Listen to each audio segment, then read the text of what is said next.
A'udzu billahi minasy syaithanir rajim. Bismillahirrahmanirrahim.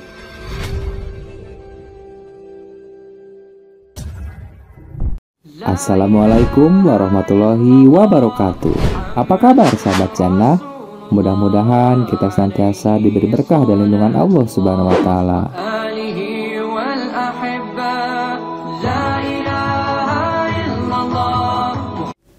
Sahabat jannah rahimakumullah, dikisahkan ketakwaan seorang pemuda dari Syam yang notabene hanya penjual kain keliling. Meski cuma pedagang keliling, dia dianugerahi Allah Subhanahu wa taala memiliki postur tubuh yang gagah dan wajah nan tampan.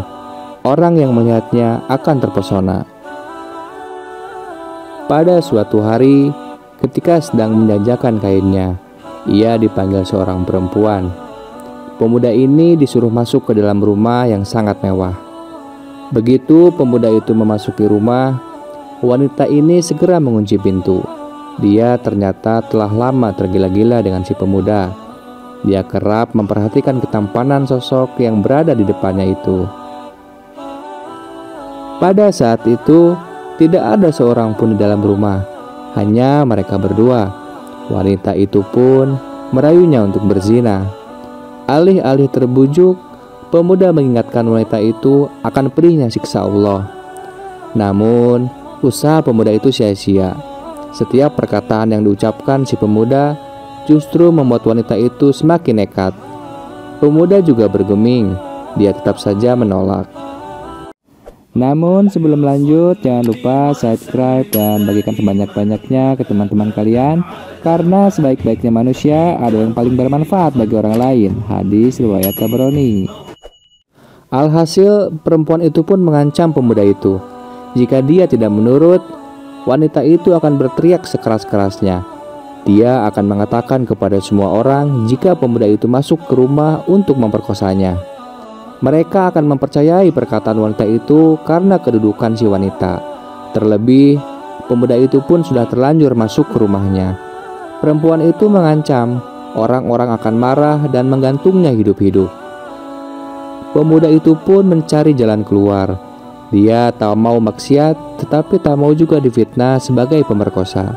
Sejenak, pemuda mendapatkan ide yang nekat. Dia bertekad menjalankan rencana darurat itu demi menyelamatkan ketakwaannya. Dia pun meminta izin kepada wanita itu untuk pergi ke kamar mandi. Dia beralasan hendak bersih-bersih terlebih dahulu sebelum menuruti keinginan wanita tersebut. Mendengar pemuda itu takluk, dia amat gembira. Dia segera mempersilahkan pemuda itu ke kamar mandi. Di kamar mandi itu, pemuda tersebut bergetar karena takut akan perbuatan maksiat. Sambil menyusun kembali rencananya, dia memasrahkan diri kepada Allah. Aku tahu pasti di antara golongan yang akan mendapatkan naungan pada hari tidak ada naungan lagi di hari kiamat adalah seorang pemuda yang diazab berzina oleh wanita cantik dan berkedudukan. Lalu ia mengatakan, sungguh aku takut kepada Allah. Setelah itu, pemuda itu menjalankan rencananya. Dia buang air besar dan melumuri tubuhnya dengan kotoran. Dia memenuhi rambut, muka, dada, hingga tangan dengan kotorannya. Dia sendiri sempat mual dan muntah.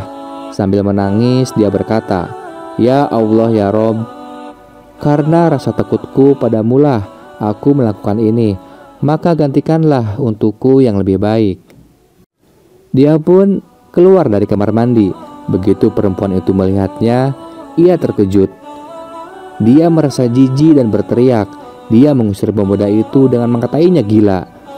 Si pemuda pun berjalan keluar sambil berlagak seperti orang gila. Begitu sampai di luar, ia segera mencari tempat yang aman. Dia takut masyarakat mengunjingnya dan barang dagangannya tidak laku. Ia pun merasa lega ketika sampai di rumahnya. Ia langsung melepas pakaian dan ke kamar mandi untuk membersihkan tubuhnya.